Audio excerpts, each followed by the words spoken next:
Hey everyone, Dockwell here, and welcome to another one of my Dota 2 hero guides. Today we're going to be taking a look at Oracle. So Oracle is a support hero who's basically the #1 save support in the entire game. Sure, there's others like Abaddon, Dazzle, Io, but they also offer at least one ability that does something other than save. When it comes to Oracle, you're really all about saving, dispelling, and healing your team. Now, don't get me wrong, Oracle has a little offensive potential, especially early in the game with a nuke that's also a heal, but for the most part, this hero is really all about staying in the back, in fog or in trees, and pressing abilities on allies to turn fights in your favor. And really, if Oracle is allowed to sit back and cast every ability freely without getting killed, then chances are you're going to win the fight. But before we can understand how to play Oracle, we have to take a look at his abilities. Now, Oracle's passive and facets are extremely straightforward. Clairvoyant Cure is the one you're going to be picking as a support pretty much every time because this just gives you heal amplification per level. Clairvoyant Curse is more of an offensive one that you would get if you were playing core Oracle, but that's not really relevant. That's not something people really do that much. Maybe in the future it will become a thing, but right now that's not super big, and this would only be, the facet you would pick if you were picking mid Oracle or something like that. And then the passive here basically just notifies you where the runes are going to spawn, whether it's top or bottom, which can be really beneficial for your mid. It's just kind of this weird passive thing that you automatically get, and you just want to announce that to your mid so they can just have a better lane. It's kind of a weird one. It's just unique. They may change it in the future because it is so interestingly, kind of boring in a way. It doesn't really have much to do with the hero specifically, but it does help your team, and it is something where you're, I guess, an oracle, so you can predict stuff. I guess it makes sense lore-wise or something. That's probably why they put that in there, but it's not really the biggest deal, especially after 6, 8, 10 minutes. It's kind of like whatever, but still, it's decent to have. It can definitely win you lanes because you're helping win the mid lane.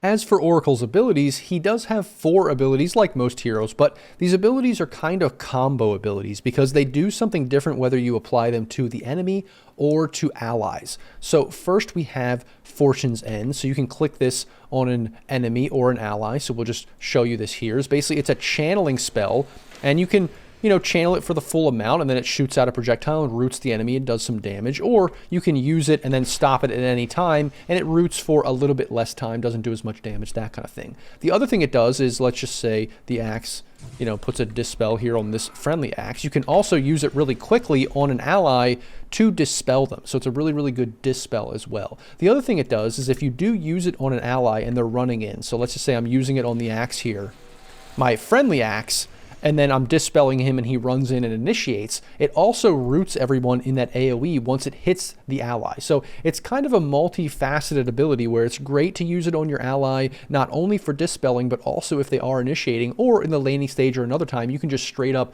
use it on the enemy. But it's not a super reliable stun because obviously it takes some channeling time. They have a bunch of time to run away. They can also chase you down and hit you a bunch. So it's not like this hero has a great stun or anything like that, but at least it's something to give a little bit of control on the hero.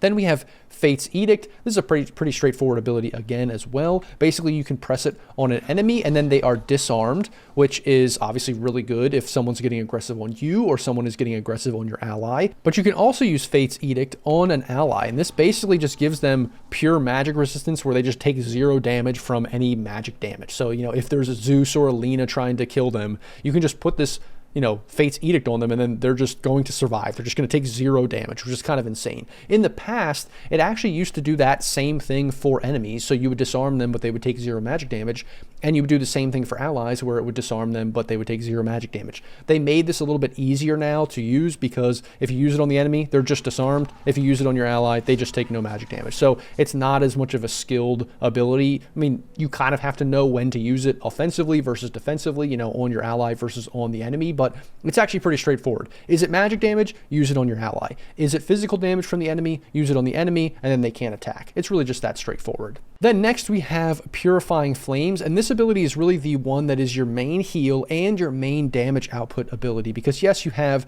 Fortune's End, but it doesn't really do that much damage. That's more of the dispel, more of the root. This is the one where early on you can use it to get aggressive and do a ton of damage, because basically you just press it on an enemy and then they just take damage. But you can see they also are healed afterwards. So when you press it a bunch of times on an enemy, you can see they're damaged a bunch and it has a pretty low cooldown. I obviously have free spells on, so it's not that low of a cooldown. But you can see they can can take a lot of damage, but all these buffs are applied to them, and then they heal more afterwards. So it's pretty risky to use this early on in a gank or early on in a fight, because you may actually end up healing the enemy more than you actually deal damage to them. But it can also be something where you heal your ally. So if you're using it a bunch on your ally, you can see they're also taking damage and healing more. But that can grief your ally, because if they're getting gone on, you don't really want to do that extra damage that maybe kills them before that healing goes into place. So you can usually use this more when they're safe, in the trees, in fog, in base, under a tower, that kind of thing, and just you're not going to get punished. So just be careful with this ability, because you can grief your team whether they're getting aggressive for kills or, defensively you can grief them a little bit. So it's somewhat of a skill ability that you have to know when to use. It's not, hard to use the ability. It's just when do you use it in the right situation so you're not actually negatively impacting your team. So just be wary of that. Then lastly, the ultimate, and this is the best save in the entire game, just bar none, the best. Basically, you just click it on an ally, and then they are completely dispelled from any stun or debuff. It's basically one of the best dispels in the game, and they take 0 damage. So while they are under this effect, they just won't take any damage. You can see this here. Let's go Divine Rapier for this guy. Let's press this on him. And you can see, taking literally 0 damage. Now, we'll just wait here for a second, and we can see after it ends, the axe did take some damage. So the damage isn't just like never applied, it's just delayed for the duration. And the reason why that's so good is because the damage is going to be reduced, and for that entire duration, you can actually heal them. So basically what's going to happen here is I'll just, have this placed on the axe, then I'll have him click, but then I'm just going to heal him like a ton right here, right? We're just going to keep healing him, and we can see that no matter how much this axe attacks, basically, especially because I have free spells on, the axe is just not going to take damage, because that heal is amplified so much, and the damage is reduced so much during that duration that if you are able to press your spells, press your heal, get your Fate's Edict if there's any magic damage so they don't take any magic damage, get the Dispel, get the Root so that they can escape, maybe the enemy can't attack them anymore, you're going to be able to save your ally in almost every single circumstance. Really, sometimes, even pressing False Promise and then dying yourself or not being able to get any spells off after pressing this is enough to save the ally, depending on if they're a high regen hero or if they can save themselves once they're not stunned or silenced or whatever. But if you are able to cast your abilities, you're definitely going to save them, unless you're so far behind that the enemy just all-ins that target and just does like infinity damage to them. That can happen occasionally, but at that point, you probably lost the game. So really, your main focus on the hero is going to be sitting in the back, casting these abilities when you can, and then ulting whatever hero is going to die that's really important that you need to save. And then once you're able to do that, if you're in the fog and you use all your abilities, they are going to live in like 90% of cases or more. Then lastly, we have the Ags and the Shard. The Ags is pretty straightforward. It just makes your ultimate better. So when you cast it on that same ally, they get some invisibility, they get some spell amp, they get some better attack speed and stuff like that. Not a big deal, but it is, something where it can just have that difference in the fight, but it is pretty expensive for what it does. It maybe is better to buy some other items occasionally, but the Shard is also pretty good, and the Shard basically gives you this new ability, which is Reign of Destiny. You can basically place it in an AoE, and then it's good defensively and offensively. Basically, enemies standing in the area receive damage and have reduced healing amp, so that's like a good anti-healing thing for the enemy. And then allies in the area heal and have increased incoming heal amplification. So this just kind of like amps up your abilities and kind of makes it so the enemy can't regen as much. So it's a pretty good Shard overall. It doesn't seem like it has the most impact. It's not like the biggest stun. It's not the best Shard in the world. It's probably something that you're not going to buy straight out. You're probably going to get it, for free if you can in the game, but it can have decent impact in that AoE in fights if there's a very, small place or one location, high ground or wherever it is that you are fighting and you're healing your ally, those kinds of things. So it can have some pretty big impact. So that's Oracle. Those are his abilities. Now let's jump into a game and see how he's played. Oracle's laning stage is really all about judging whether you want to get aggressive or you want to be defensive. And this can be something when you're going into the lane, looking at the enemy heroes, looking at your allied hero in your lane and saying, okay, is this a lane where we want to be using spells on the enemy because they're very squishy, they don't have a lot of defensive capabilities, we can just root them, we can get aggressive, we can attack them, and we don't have to worry as much about ourselves? Or is it one of those where we don't have very much aggressive potential, so we just want to sit back, make sure we're using the Dispel on ourselves, yourself, making sure we are healing ourselves and our ally because we just want to survive the lane. That's really the main consideration. Because your abilities can be used aggressively or defensively, you need to constantly be thinking about that, and sometimes it switches in the middle of the lane or in just different situations depending on what's happening. So like I said, getting aggressive, rooting the enemy, nuking them down, or rooting the enemy when they're going on you, dispelling yourself, dispelling your ally, and then healing when you guys are safe and you're under the tower and you just need that extra bit of regen if you don't have enough tangos or whatever else to heal, to maintain the lane, to sustain in the lane.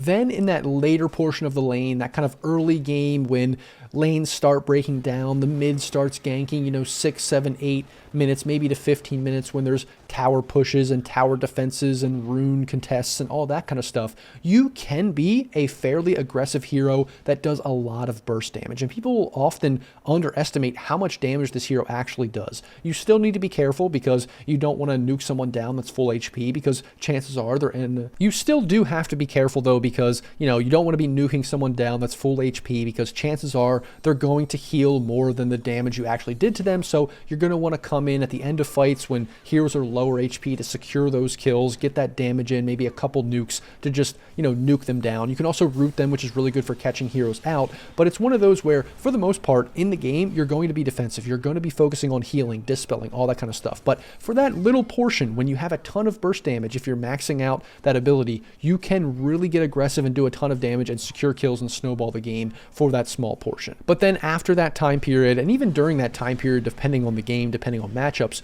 you're going to be 100% focused on being defensive, on sitting in fog, sitting in trees, making sure that you are not caught out by the enemy. That is the main thing you want to be focusing on as an Oracle, because if you can use your ultimate, if you can get off those spells, you will save allies and you will probably turn the fight and win the fight. Just think about it this way. If you can use all of your abilities multiple times on your carry, they're just going to be so much stronger. They're going to have so much more regen and sustainability in a fight. They are going to probably be able to kill the enemy and win the fight, unless, they're absolutely terrible for some reason, and then you just kind of have to shrug and put your hands up and be like, well, it is what it is, because this hero is so good. It just honestly 1v9ing the game if you just sit in the back and cast your abilities and make sure that you don't get caught out. Now sure, sometimes there's going to be a spirit hero in the game, sometimes there's a Slark. These things are bound to happen. You're going to be caught out eventually, you're going to feed, you're going to die. Supports die, it is what it is. But really, your goal is always going to be as elusive as possible. And when you're playing Oracle, the number one way to know whether you're being effective or not is, are you casting your ult on yourself? If you're casting your ult on yourself, you're probably playing too aggressive, because basically, when you cast it on yourself, then the enemy can pretty much just ignore you. They can just run away. They know, okay, your ult is down. You're not casting it on an ally. You're not really helping them. Yes, the dispel. Yes, the heal. These things can be decent, but it's not really as impactful as your ultimate. When you combine your ultimate with your other abilities, that's really where you get the most effectiveness. And so when you're casting on yourself, because you're playing too aggressively, you're playing in vision, that's really going to be the litmus test of, are you playing the hero correctly or not? Sometimes, like I said, there's going to be a spirit hero in the game. Sometimes you're going to be fighting under a ward. They're going to jump you. It's going to happen. But you're going to want to play as elusive as possible. That's really the main focus of the hero, 100% what you want to be doing. And really, Oracle's not much more complicated than that. It's extremely easy to describe what you should be doing on Oracle. Sitting in the back, casting your abilities on your allies to save them, heal them, dispel them, make sure they're able to survive in fights and do more damage. And that's way easier said than done, because you have to have thorough knowledge of each hero in the game on your team and on the enemy team in order to put yourself at that perfect position where you're not showing on the enemy, but you're still able to cast your abilities on your allies and save them in fights. And that really only comes with experience and comes with knowing what the enemy is going to try to do and knowing what your teammates are going to try to do in each fight and putting yourself at that perfect position. And really, the only time that you should be, getting killed is when the enemy has to waste so much resources. They have to spend all of their BKB and all of their mana and all of their time hunting you down, trying to kill you, trying to find out where you are, that they end up losing the fight anyway. That's your ultimate goal, is if you are going to die, make it so painful for the enemy to try to kill you that they end up losing everything anyway. And then they just can't even focus you, so they try to just fight through you, and they're not going to be able to do that anyway. If you can walk that razor's edge, if you can walk that fine line, you're going to have a lot of success on Oracle. And the last thing I'll say is you do want to really consider who you're using your ultimate on, who you're saving as the game goes later and later into the game. Because, for the early game team fights, for the mid game team fights, sometimes, and for the most part, it's just good enough to save whatever hero is getting initiated on.